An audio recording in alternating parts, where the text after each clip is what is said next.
President of the World Affairs Council of Atlanta. Welcome to today's program on the Biden administration's approach to the Iran nuclear deal. Our guest today is Ambassador Tom Shannon. The program is brought to you in collaboration with the Iran Project at the Foundation for a Civil Society. I want to welcome a handful of people. Got three of our board members: Dennis Lockhart, former chair of the Federal Reserve Bank of Atlanta, now at the Nunn School at Georgia Tech; Sam Olens, a partner at Denton's LLP; and Rohit Verma, who is the CEO of Crawford & Company. Also, he's registered, I don't know if he's on yet, I hope he is Nagesh Singh, the Chief of Protocol of the Government of India, who's joining us from New Delhi. Also have Anat Sultan Dardon, the Consul General of Israel in the Southeast; former U.S. Ambassadors Lisa Kubisky and Marianne Peters; and dear friend of the council, former Executive Director Cedric Suzman. If you have a question for Ambassador Shannon, well, first of all, wait and listen to what he says before you submit the question. Please submit it using the Q&A function at the bottom of your Zoom screen. So you'll see something that says more, click on more, and on the drop down, one of those is Q&A. Please submit your questions on Q&A, not chat. Thomas Shannon is a good friend and former boss of mine. Career Foreign Service Officer, Tom Shannon was Assistant Secretary for Western Hemisphere Affairs, Undersecretary for Political Affairs, and for 12 key days during the transition from the Obama to the Trump administration's acting Secretary of State. Tom is now a Senior International Policy Advisor at the Washington law firm of Arnold and Porter, and is also a visiting professor at the Princeton University School of Public and International Affairs. Tom spoke to the World Affairs Council of Atlanta in June 2018, back in the old days when we had in-person programs. And Tom, it's a pleasure to welcome you back to Atlanta. Thank you very much, Charles. It's a pleasure to be here with you and with the World Affairs Council, and very interested and looking forward to our conversation today. This is a topical issue, an important issue, but one that is going to be part of an early definition of the Biden administration in terms of how it chooses to pursue its foreign policy goals. Yeah, absolutely, and the timing couldn't be better. We set this up, 6 weeks ago. I didn't know that we and the Iranians would be meeting in Vienna. First, some background so everybody understands it. What is the Iran deal? Its formal name is the JCPOA, the Joint Comprehensive Plan of Action. What is it? Is it a bilateral agreement? What is the darn thing? The Joint Comprehensive Plan of Action, the JCPOA, or the Iran nuclear deal, was a plan of action negotiated between a variety of parties: the United States, the United Kingdom, France, Germany, the European Union, Russia, China, and Iran. And its purpose was to fundamentally change Iran's nuclear program and effectively end Iran's ability to enrich uranium to a level that would allow Iran to pursue nuclear weapons. It was an arrangement that was negotiated over a significant period of time, but most intensely in 2015, when John Kerry and his counterpart, Foreign Minister Zarif, and their respective teams met in Vienna, Austria, and conducted a series of intense negotiations, which eventually achieved an agreement that effectively began the tear down of Iran's nuclear enrichment program. It was a non-proliferation agreement in this sense. And in the aftermath of the conclusion of the negotiations, the agreement then went to the United Nations, where a UN resolution was passed in support of the agreement. And then compliance structures were built in order to ensure that all sides were complying with the agreement. And that meant not only that Iran was beginning the tear down of its nuclear enrichment program, but also the United States, the United Nations, and other countries that had imposed sanctions on Iran for its nuclear program would lift those sanctions and then begin a series of other actions that were laid out in the plan of action to facilitate Iran's return to some aspects of the global economy. And it really beginning in 2015, after the agreement was signed and after the UN resolution, the compliance mechanisms kicked in, and all parties then participated in something called the Joint Commission, which was a commission that met regularly to oversee compliance. And this is where I come into the game. I was not part of the team that negotiated the Joint Comprehensive Plan of Action, but I was brought in by Secretary Kerry when I was Undersecretary of State for Political Affairs to lead the U.S. delegation to Joint Commission meetings. And a colleague of ours, Charles, a good friend of both of ours, Steve Mull, was brought in. He had been our ambassador in Poland. He was brought in to run the day-to-day efforts to ensure Iranian compliance with the JCPOA. That is a long answer to a short question, but it's important to start by noting that ultimately this was a non-proliferation agreement focused on breaking down Iran's nuclear enrichment program and then eliminating some sanctions, not all, to allow Iran to begin re-engagement in the global economy, and that it had a pretty robust compliance structure until the United States decided to withdraw.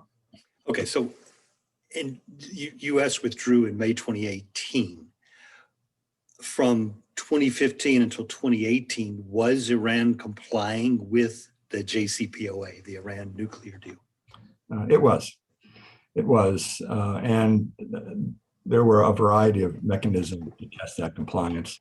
The most important being a compliance regime put in place by the International Atomic Energy Association, a regulatory agency based in Vienna and part of the larger UN structure, which had in place in Iran the most comprehensive and intrusive compliance mechanisms and procedures of any IAEA program in the world. And there are some significant ones. But the United States and our partners in the JCPOA, especially the European countries and the European Union, also had our own means of checking and ensuring compliance. And I think in this regard, we can say that Iran was complying and it had indeed torn down its nuclear enrichment program. Okay, when you say our own means, would you like to elaborate on that? Not in great detail. Okay. Just to say that the United States has capabilities beyond those of the IAEA. In other words, we have our own national capabilities that allow us to check what we're hearing from others. When President Trump pulled the United States out of the agreement in May 2018, he charged that the heart of the Iran deal was a giant fiction, that a murderous regime desired only a peaceful nuclear energy program. The Israelis opposed the agreement. The Saudis opposed the agreement. Were Trump and the Israelis and the Saudis wrong? First, these are real concerns. And when you hear them from allies and partners in the region that are important to the United States, as Israel and Saudi Arabia, they need to be listened to. But at the time, during the Obama administration, the president, the Secretary of State, and our partners in the JCPOA determined that finding a way to stop Iran's nuclear enrichment program and extending what's known as the breakout time, which is the time necessary for Iran to produce a nuclear weapon, once having reached a certain level of nuclear enrichment. So if they either broke it or dropped out, the time it takes from that point to actually develop a deployable nuclear exactly. weapon. In other words, the breakout time is the time necessary to produce a nuclear weapon. That extending that time for as long as possible was important for stability in the region and important in order to build a capacity and capability to confront Iran in other areas. But I was, as you noted, part of the transition at the State Department from the Obama administration to the Trump administration. And I worked in the Trump administration for 18 months, working closely with Secretary of State Rex Tillerson and then Secretary of State Mike Pompeo, and continuing engagement on compliance with the JCPOA. But doing so, recognizing that President Trump had come to office saying that he was going to end the agreement if it was not in the best interest of the United States, and recognizing full well that we had to find a way, if we wanted to continue that agreement, to convince him that this agreement was worth handling or continuing. But we were unsuccessful in this for a variety of reasons. First, there was concern that the agreement itself had a kind of phase out period at the end, which would create anywhere from 15 to 20 years of Iran with a limited nuclear enrichment program, but then might create the possibility for Iran to return to enrichment that could lead to production of a nuclear weapon. And even though Iran had committed to using existing international agreements like the Non-Proliferation Treaty and the additional protocol of the Non-Proliferation Treaty to meet that concern, the level of distrust felt in many parts of the US government and in US society towards Iran really limited the ability of some political leaders to accept that agreement as something that could be relied upon. But, and let me quickly make a point here about President Trump.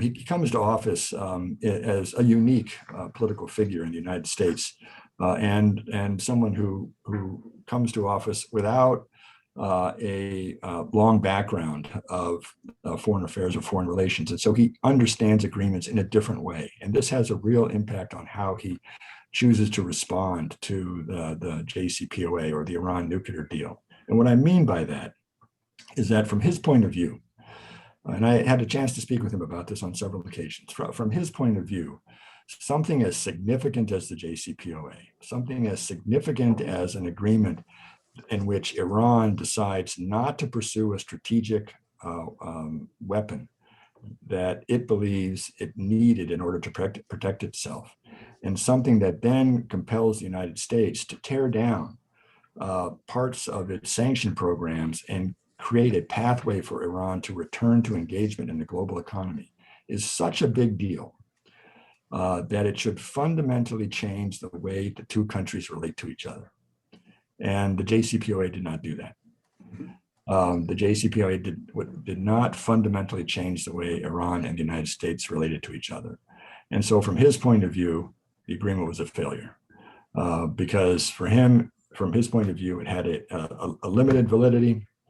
He did not believe the Iranians were trustworthy, and he was not prepared to create a pathway for Iran to return to kind of activities in the global economy without having greater security, not only on the nuclear side, but on a whole range of issues: human rights, ballistic missiles, support for terrorism, etc. So let's go to that. I mean, Iran's activities in Syria, in Yemen, its support for Hezbollah, its opposition to the existence of the state of Israel are reprehensible. I mean, how can we trust a regime like the Iranian regime? How can you make a deal with a regime like Iran's? Well, we've done it before, not just with Iran, but with other adversaries where we have real trust issues like the Soviet Union. Mm-hmm. And it's really about creating the compliance mechanisms and the verification mechanisms necessary to give us some degree of comfort. And I would argue that in the JCPOA, US negotiators and the other negotiators of the JCPOA did that. But this is where there's an important distinction, and I'd like to underscore this. The JCPOA negotiations themselves realized that they were going to be limited in scope. In other words, they were going to be focused on nuclear enrichment, and that they were going to be really about non-proliferation. In other words, trying to ensure that Iran could not build a nuclear weapon. But they realized that Iran was unprepared to talk about other aspects of its behavior, many of which you just mentioned, and that the negotiators had to limit themselves. In other words, there was not going to be a single deal that solved every aspect of Iranian misbehavior or of the problems the United States and others had with Iran. That one was going to have to build off the JCPOA step by step. As all sides began to see the benefits that extended from it.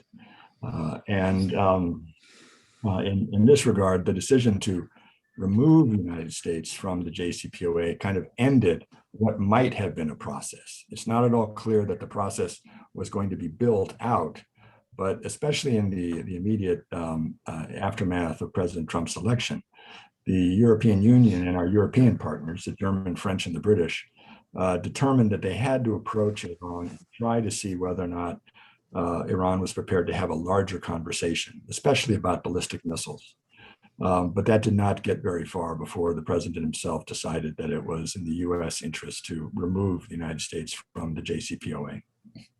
Okay, so what happened in Vienna Tuesday, 2 days ago? Well, the Biden administration, and you heard this during the campaign also, when candidate Biden indicated that it would be his hope that the United States could return to the JCPOA and continue to engage with our partners in the JCPOA in order to ensure that Iran's compliance continued. Because it's important to note that after the US left the JCPOA, and after a period of time in which Iran sought to convince the other partners to the JCPOA that they needed to bring the United States back, when it became apparent that that wasn't going to happen, Iran began to breach its commitments within the JCPOA, and both in terms of the amount of enriched uranium it was holding, the amount of heavy water it was holding, which is important to nuclear research and development, and also finally in regard to IAEA inspections, which up to that point Iran had been permitting on a regular basis and on an if asked basis, but which had made clear that it would no longer permit if the other partners of the JCPOA could not bring the United States back to the table. So the Biden administration determined that it was important to get back to the table and back into the agreement. And so the question was how to do that. And originally, Secretary of State Tony Blinken, in a meeting with our European partners and the European Union, had received an offer from the Europeans to invite both sides to the table and then to determine how best to bring the United States back into the deal and Iran back into compliance. Iran refused that offer and indicated that it had never left the deal and therefore it was up to the United States to come into the deal first and lift the sanctions that had been imposed since that deal before Iran would talk about its own compliance issues. That was unacceptable to the United States. And so this is where we come to the next turn in this saga, which is when the Europeans then proposed to both the United States and Iran to hold something that's called proximity talks. And proximity talks means that both sides go to the same city, but sit either in different hotels or different rooms, and then share their concerns with, in this instance, the other members of the JCPOA. And then these members shuttle back and forth between the two parties, between the United States and Iran, with the shuttlers, the diplomats who are managing this, carrying with them the concerns of each side to see whether or not they can begin to build an agenda that will allow the two sides to come together. And that's what's been in Vienna. Yeah, so rather than negotiating face to face, it's using an intermediary to try to get there. Exactly. And did we get there? I mean, where are we now? What we've had so far is a series of conversations, with this mediator that both sides have declared to be constructive. And although both sides are being very careful about how they characterize them, it is indicative and apparent that these talks will continue, that both sides see value in continuing. But it is not at all clear when they actually sit across the table and begin to talk directly. The State Department, I believe yesterday, in comments made by the spokesperson, Ned Price, made very clear that the State Department approach is what is called compliance for compliance.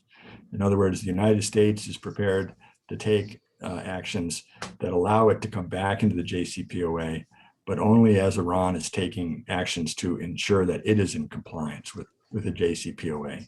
In other words, the United States will not make any unilateral gesture to bring the Iranians back to the table, that all actions have to be mutual. And that really is the basis for the conversation, trying to work out what compliance for compliance looks like.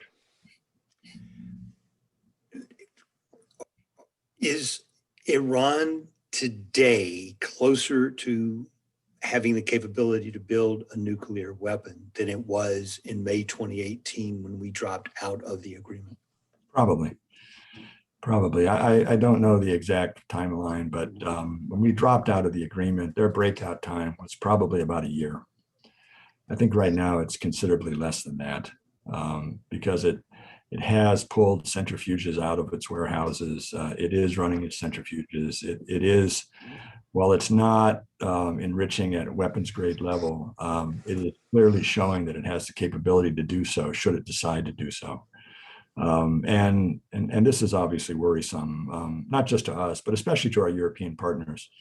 Remember, some of the most interested parties in the JCPOA were the United Kingdom, France, and Germany, 3 NATO allies, and the European Union, largely because the capitals of Europe are within striking distance of Iran with ballistic missiles. And they did not want to have a nuclear power other than Russia sitting at their doorstep and capable of threatening them with nuclear weapons. So on balance, what are the advantages? I mean, where are the advantages and disadvantages? What are the advantages to rejoining? And what are the advantages of staying out of the JCPOA? Well, listen, from my point of view, the JCPOA was an absolutely remarkable feat of negotiation. The idea that in 2015, you could have our European partners and allies, the Russians, the Chinese, and the Iranians, sit down together with all that was going on in the world and come to terms on a nuclear program in Iran and come to terms with how you tear this down and how you build a compliance structure was a remarkable accomplishment. Independent of what you think of all the other challenges that the US-Iran relationship faces and that Iran poses for the world. But having acknowledged that, you also have to acknowledge that there's a whole panoply of other issues that have to be addressed in one way or another, and that the JCPOA is only the start. It's only the beginning of it. But why, from my point of view, it was important is that by giving us and our partners some time, creating a space in which we did not have to worry about an immediate breakout towards a nuclear weapon, meant that our need to take direct military action against Iran declined dramatically, but it also gave us the time necessary to try to build structures in the Middle East among allies and partners that would be capable of convincing Iran that there was a new balance of power in the region and that it could not hope to intimidate people with nuclear weapons.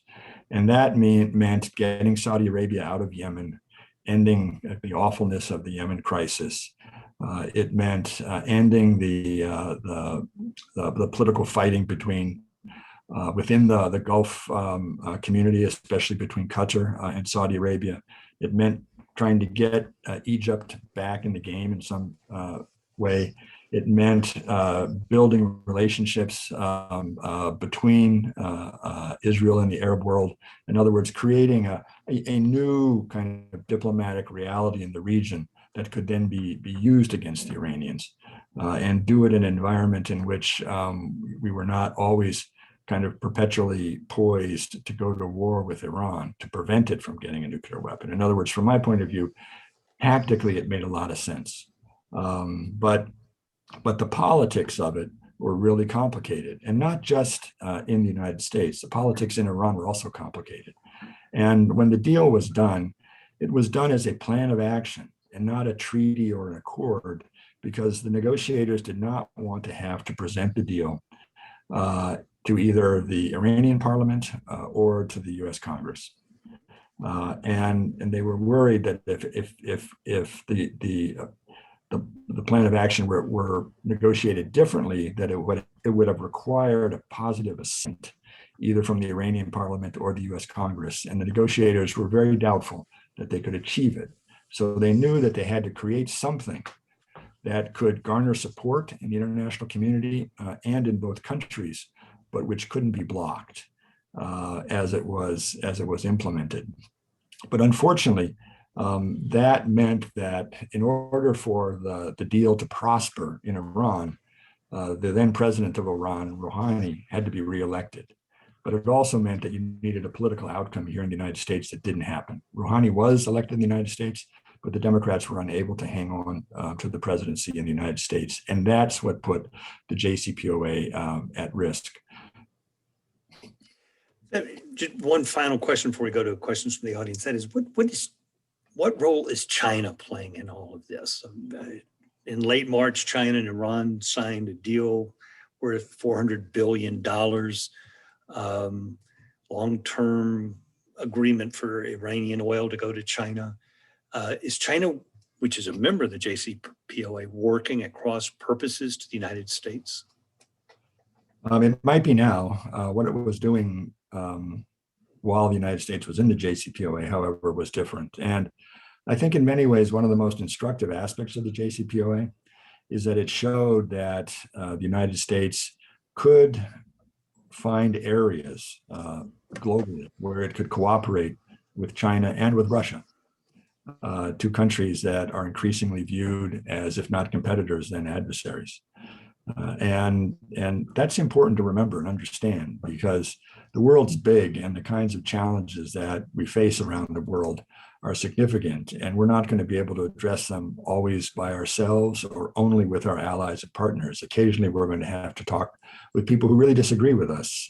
And what I found, especially in the compliance period, as we implemented the JCPOA, is that the Chinese were important partners in this because they were actually working with the Iranians to rehab a reactor whose purpose was to produce plutonium. In other words, the enriched material that you would use in a nuclear weapon. And it was the Chinese intended purpose to ensure that Iran, could not use that reactor for that purpose. In other words, its role was going to be central, and it was working with the Iranians in one of the most sensitive and difficult points. And in that sense, I think that China actually did important work. And curiously enough, during the many Joint Commission meetings that I led U.S. delegations to, the Iranian diplomatic purpose was always to try to split the membership or the other members of the Joint Commission from us, from the United States, to try to create divisions or wedges and see if it could win support for its own position. And during the time that I was leading the Joint Commission issues, they were unsuccessful in doing that until the very end, when the Russians began to side with Iran. But it was almost entirely related to what Russia was doing in Syria and with disagreements it had with the United States in Syria. And the Russians were trying to find a way to highlight the fact that their alliance with Iran in Syria was going to be more important to it than its relationship with the United States within JCPOA. But the Chinese never broke with us until we left. Okay, let me go to some questions from the audience. I've got a bunch of them, and if you've got other people, please keep sending them in. Michael Mali, and I apologize if I'm mispronouncing your name, asked, why should the Iranian people be excited about this agreement. It benefits only their tyrannical government and prolongs the reign of that government. Good question. I guess my response is that the JCPOA, as negotiated and then as implemented, began to lift the U.S. sanctions that were imposed for nuclear reasons, because of Iran's nuclear program. The U.S. over time had built out a series of sanctions, all linked to different aspects of Iranian behavior. Some related to its support for terrorist organizations like Hezbollah, others because of human rights violations, and a series of other issues. But there was a set of sanctions which were built around Iran's nuclear programs, and they were some of the most significant sanctions. And the decision by Iran to negotiate the JCPOA and to accept the teardown of its nuclear program actually began to open Iran to the global economy and to allow it to have access to monies that had been frozen over time because of its behavior and because of sanctions, but also to begin to sell Iranian products, such as oil and gas, that it had not been able to sell easily on the open markets. And the hope within Iran at the time was that this re-engagement with the global economy was actually going to have an impact inside of Iran that would be beneficial to the Iranian people. And this was certainly the mentality of the Iranian negotiators and of President Rouhani, who realized that Iran was divided over the value of the JCPOA. And he hoped that by showing the economic benefits, that this would have an impact on broad public support for the JCPOA, but also they presented this as not necessarily an opening to the West, because the Supreme Leader was very clear that this was not an opening to the West. It was just all about trying to get out from under sanctions. At the same time, there was an aspect of it that I believed convinced many Iranians inside of Iran that this signaled that Iran and the United States would not be going to war anytime soon, and that this offered some degree of comfort. Robert Thornton asks, is deferred breakout really non-proliferation? It's a great question too. There's many who argue it's not. I would argue that you take what you get, or what you can get, and what you can negotiate. And if you're facing a situation in which Iran's breakout time is a question of weeks, and if you're relying on your national capabilities, your intelligence capabilities, to detect that breakout so that you can respond before it happens, then, I mean, if your choice is that, or an agreement that gives you a year to get to a breakout, and that agreement is going to give you 10, 15, 20 years to pursue a different approach in the region, that it makes sense. Talise Murray from the USGLC Global Leadership Conference asked the following: based on the current state of the proximity talks and the U.S. position of compliance for compliance, how long do you think it will take us to reach the point where we feel we can rejoin JCPOA? That's the real question, and I don't have a good answer for that. First, because I'm not in Vienna, so I don't have a feel for how the talks are going and what the hurdles are going to be. But I think the biggest hurdle that's going to be faced is the nature of U.S. sanctions. Because again, as I noted, the nuclear sanctions were only one among a whole grouping of sanctions. And one thing that characterized the maximum pressure program that the Trump administration put in place as it returned sanctions to Iran and expanded those sanctions is that it made sure that the sanctions were across the entire realm of Iranian behavior. In other words, they weren't just related to the JCPOA, they related to everything else, which means that the Biden administration will have to determine whether it can actually remove those sanctions or not. And then it's going to be up to the Iranians to determine whether or not that's acceptable. Dennis Lockhart asks a related question. So to move towards rejoining the agreement and getting Iran in compliance, is simultaneity of steps on each side feasible? And is it even a sensible approach?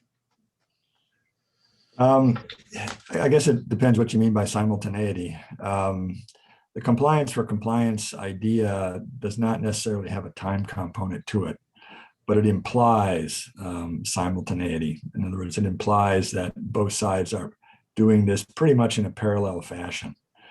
And my guess is that as the negotiators get deeper into this, they're going to have to define what that means. And obviously, there's going to be some things you can do quicker and some things you do more slowly.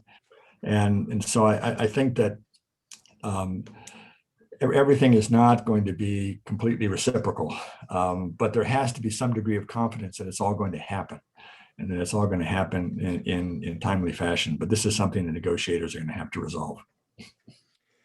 Edwige Jean-Francois asks, can Iran trust us? We're going to have presidential elections coming up. Why would they think that the next president would want to stay in the agreement and not just pull out again? Well, this is an argument that the Iranians have been making for some time. It begins with the supreme leader, but now even proponents of the JCPOA and negotiators like Foreign Minister Zarif have been very clear that the United States is not a trustworthy partner because the United States has shown that it will enter agreements and leave agreements depending on the political winds that are blowing within the United States. But of course, the response to that is that the agreement itself reflected a political moment and a commitment made by two administrations that recognized that the plan itself was so controversial that support was going to have to be built for it as it was implemented, and therefore I would argue that this is not something that just can be left to one side because nobody's quite sure about its ability to endure over time. But also it's important to understand this is not a new problem. This problem begins in 1919, the Versailles Treaty. I mean, this was a treaty negotiated by the President of the United States that the United States Senate refuses to accept. And so the idea that American negotiators can conclude a deal that then is not endorsed by the U.S. legislature or by political leaders who follow the negotiators, that's not a new challenge. A couple of people, Chase Stell and Shirley Smith, ask about the killing of Qassem Soleimani and what impact it had on the JCPOA. Well, it happens after the United States leaves the JCPOA. And I mean, as you can imagine, it's profoundly distressing and disturbing for Iran because of who Qassem Suleimani was as head of the Quds Force within the Revolutionary Guard. He was the one who was effectively running most of Iran's operations outside of Iran, in Lebanon, in Syria, in Yemen, and elsewhere, and was seen by his U.S. counterparts as an extraordinary, dangerous individual, but who was viewed almost as if like a monk warrior within Iran. And you saw in his funeral in Tehran an outpouring of public respect and grief, which was quite remarkable, and indicated how he was seen within Iranian society. He was really seen as somebody who fought forward, in other words, fought outside of Iran in defense of Iranian and Shia interests in a country that history of warfare has all been inside of Iran with brutal consequences for the Iranian population. But I can tell you that, especially among my American military counterparts, people I worked with very closely, Qassem Suleimani was viewed very darkly. He was seen as somebody who had played a very important role in much of the IED campaigns against US troops in Iraq, and who had introduced technologies in IEDs which had devastating impact on American troops. So there was few tears shed in the US government when he was killed. Michael Mudler asks, what impact have the Abraham Accords had on Iran and their willingness to negotiate? And for the audience, that was the accords between Israel and the United Arab Emirates, Israel, Morocco, Israel, Bahrain, if I'm not mistaken. Yeah, that's a great question. And the Abraham Accords are significant because they show an ability of the United States and Israel to come to terms with largely Sunni Arab countries in a way that is not, the impact of it is not lost on Iran. Of course, the big country that's not a part of the Abraham Accords is Saudi Arabia, but that could change, depending on how Saudi Arabia wants to manage its relationship with the Biden administration and with Israel, and Iran facing a kind of an arc of Sunni countries that have resolved its differences with Israel with the support of the United States would be significant, and I think it would be something that would worry them. We're coming to the end of our allotted time, and got some great questions, which we will turn into a Word document and send to you together with the names of the people and their email addresses if you feel like answering them. Some of them are really key about Russia, China, the Iranian economy. But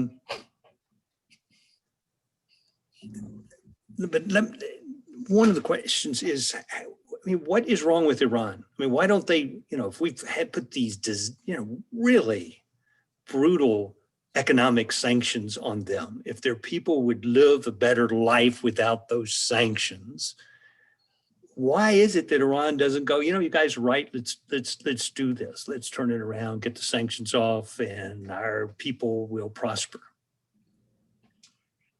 Well, I think there's a couple answers to that.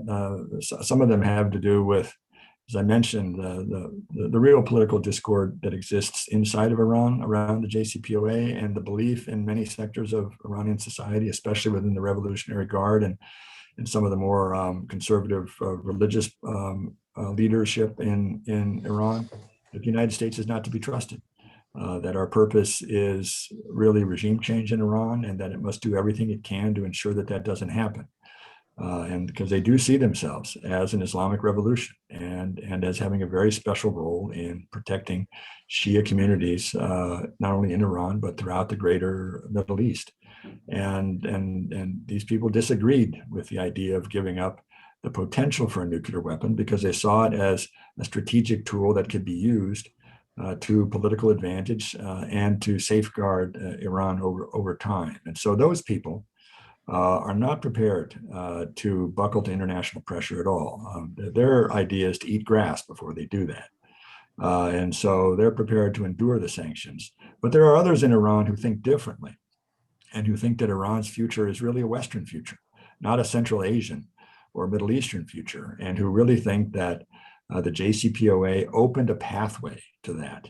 And that in this regard, the US decision to step away from the JCPOA actually harmed those who believed that Iran's future was a Western future, and created a political dynamic inside of Iran that was going to favor hardliners and undermine those who were trying to find a different kind of future for Iran. And I guess I would just close, first of all, Charles, by thanking you and by thanking the World Affairs Council for this, and to thanking all those who participated, and underscoring that what the Biden administration is trying to do right now is important, not just in terms of nonproliferation. I still think it is important for nonproliferation, and I do think it's important for our larger diplomacy in the Middle East. And it's my hope that this effort will be successful. But it is also important, I think, at this particular time, where the United States finds itself in difficult relationships with China and Russia, to show that we can work with them, that we have the means necessary and the capabilities and confidence to work alongside competitors and adversaries to achieve a broader, not only national goal, but international goal. Tom Shannon, I want to thank you so much. This is taken a really complicated situation. I don't want to say you've made it simple, but you've put light on how complicated it is and how difficult it is. And for that, I want to thank you, and I want to thank Qassem Suleimani and the Iran Project for helping us do this. This has really been interesting. I've got a lot of questions that some of them not directly related to Iran, but to China, and some to your employer, Arnold Porter, in Central America, that I will send to you. For the audience, we've got some upcoming programs I want to tell you about. Next Wednesday, Dr. Mia Bloom talking about QAnon and the Proud Boys. The last time Mia Bloom spoke to us, it was about ISIS. She's an expert in terrorism, and so she's taking those same analytical tools and applying them to QAnon and the Proud Boys. Should be great. On April 20th, we have Asahi Pompey, who is the global head of corporate engagement and the president of the Goldman Sachs Foundation, talking about Goldman Sachs and its 1 Million Black Women project. I have 3 requests for audience members. If you're not a member of the World Affairs Council, please join. You don't have to live in Atlanta. Live anywhere and join the World Affairs Council. I'd be delighted to have you. Please subscribe to our YouTube channel so you can see this video and see the video of the other speakers whom we have had. And invite your friends to join in the audience in our programs. I want to thank again Katia Mead, Valerie Lopez DeFrank, the producer of this program, Laura Brower, her assistant, Fernanda Lucchini Shihada, the council's executive director. And I want to thank you again, Tom Shannon. This has been great. I hope you'll come back. Always ready. When this thing is developed and it's moving in one direction or the other, we need you to help us understand it. Good. Well, thank you very much. I appreciate it, Tom. Thank you all. Everybody, have a great afternoon. This has been terrific. And we'll see you next week with Dr. Mia Bloom talking about QAnon and the Proud Boys. Thank you so much. Very good.